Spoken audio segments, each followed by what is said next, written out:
Thank you so much అండి. And ఇప్పుడు ఆర్యన్ గారు మీ గురించి స్పెషల్గా మాట్లాడాలి. సమాంత గారితో ఎంతో కాలంగా వర్క్ చేస్తూ ఇప్పుడు ఆవిడ ఫ్యామిలీ కూడా అయిపోయారు. అమ్మో ఎమోషనల్ అవ్వకండి please. What a great journey. We are very very happy to have you with us. మీ ఎక్స్పీరియన్స్ ఇప్పుడు వైజాగ్ డిస్ట్రిబ్యూటర్గా. వైజాగ్ వేసుకోండి అమ్మా కొంచెం గట్టిగా. Thank you everyone. ఏం మాట్లాడాలో ఎలా మాట్లాడాలో నాకు తెలీదు, కానీ మాట్లాడతా. ఇంతవరకు నా లైఫ్ ఎలా ఉందో నాకు తెలీదు, కానీ ఈరోజు ఈ స్టేజ్ మీద ఉన్నా అంటే అంతా మా దేవత. 16 years బ్యాక్ ఆ టెంపుల్లోకి వెళ్ళిపోయాను. ఆ టెంపుల్ నుంచి బయటికి రాలేకపోతున్నాను, ఎందుకంటే ఆవిడిచ్చే ధైర్యం, ఆవిడిచ్చే సపోర్టు అంత గొప్పగా ఉంటుంది. ఆ దేవత అనేది లేకపోతే నేను ఇక్కడ లేను. నన్ను చాలా సార్లు చేయబట్టుకొని పైకి తీసుకొచ్చింది. ఆవిడ గ్రోత్తో పాటు నన్ను కూడా గ్రోత్ చేసి ఈరోజు ఈ స్టేజ్ మీద పెట్టింది. ఆవిడని నేను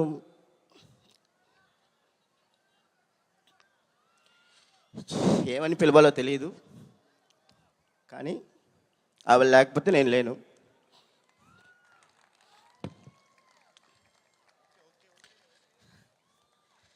ఎంటైర్ మై కెరియర్కి ఆవిడే అమ్మ నాన్న అన్నీ నాకు.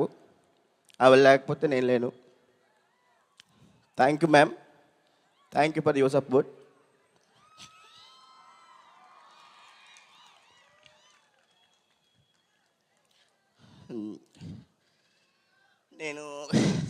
నేను ఇది నాకు సెకండ్ లైఫ్ లాగే. బట్ ఈ జర్నీలోకి వచ్చిన తర్వాత నాకు హెల్ప్ చేసిన వ్యక్తి ఇంకొక అతను ఉన్నాడు, అది రాకేష్ గారు. ఆయన నన్ను సపోర్ట్ చేసే విధానం, ఒక బ్రదర్గా నా పక్క నుండి నువ్వు చేయగలవు చెయ్యి అని చెప్పే విధానం, అంత గొప్ప బ్రదర్ నాకు ఉంటే బాగుంది అనుకున్నా, కానీ నా లైఫ్లో అలాంటి బ్రదర్ నాకు వచ్చాడు. Thank you so much Rakesh అన్న. అలాగే హిమాంగ్ గారు సార్, నాకు తెలుసు మీరు ఈ సినిమా గురించి ఎంత కష్టపడ్డారో. నేను చూసిన హిమాంగ్ గారు వేరు, ఇప్పుడు చూసిన హిమాంగ్ గారు వేరు. ఆయన టెన్షను అస్సలు చూడలేను నేను. ఎందుకు బాస్ టెన్షన్ పడకండి, అన్నీ సక్కంగా అవుతాయి అని చెప్పేవాడిని. సో బాస్, ఈ జర్నీలో నేను తప్పుగా మాట్లాడినా, తప్పుగా ప్రవర్తించినా ఐఎమ్ రియల్లీ సారీ. కానీ మీరు ఇచ్చిన సపోర్ట్ మాత్రం ఎప్పటికీ మర్చిపోను, ఎప్పటికీ మీకు రుణపడి ఉంటాను. రాజ్ సార్,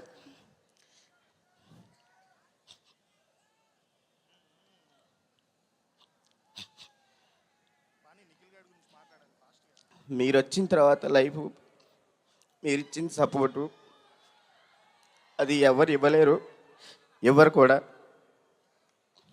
నాకు తెలుసు మీ సపోర్ట్ ఎంత ఉంటుంది అనేది, మీ ఎంకరేజ్మెంటు.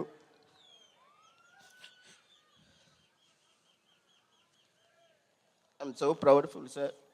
మీలాంటి వ్యక్తులతో నేను వర్క్ చేస్తున్నందుకు ఐఎమ్ రియల్లీ హ్యాపీ. మా బంగారాన్ని మీరు బంగారంలా చూసుకుంటున్నారు, దానికి నేను చాలా రుణపడి ఉంటాను సార్. ఒక సినిమా రిలీజ్ అవుతుందంటే ఆవిడ పడే టెన్షన్ మీకు ఎవరికి తెలియదు, చాలా టెన్షన్ పడుతుంది. ఆవిడకి అంత ప్యాషనిక్గా ఉంటుంది, అది నాకు తెలుసు. ఐఎమ్ రియల్లీ థ్యాంక్ యూ రా సార్. నందిని మ్యామ్, మీరు చేసిన సపోర్ట్ కూడా ఎప్పటికీ మర్చిపోను మ్యామ్. ఈ 16 years జర్నీలో మీరు కూడా ఉన్నారు. ఈ జర్నీలో మీరు చేసిన సపోర్ట్ కూడా నేను ఎప్పటికీ మర్చిపోలేను. Thank you so much ma'am. మా మేడం అందరూ బాగా చూసుకోండి. ఆవిడ బాగుంటే మనందరం బాగుంటాం. ఆవిడ బాగుంటే అందరినీ బాగా చూసుకునేది, అందరిని ఇది చేస్తుంది. ఆవిడకి అందరు లైఫ్ ఇచ్చే వ్యక్తే, కానీ ఎవరిని ఇది చేసే వ్యక్తి కాదు ఆవిడ. Thank you everyone. Thank you so much Aryan గారు. వి అండర్స్టాండ్ ఎంతో కాలంగా ఆ జర్నీ కొనసాగుతుంది కాబట్టి కొన్నిసార్లు ఎమోషన్స్ బయటికి రావడం కరెక్టే. ఫ్యామిలీ అని ఎందుకన్నారో అర్థమైంది.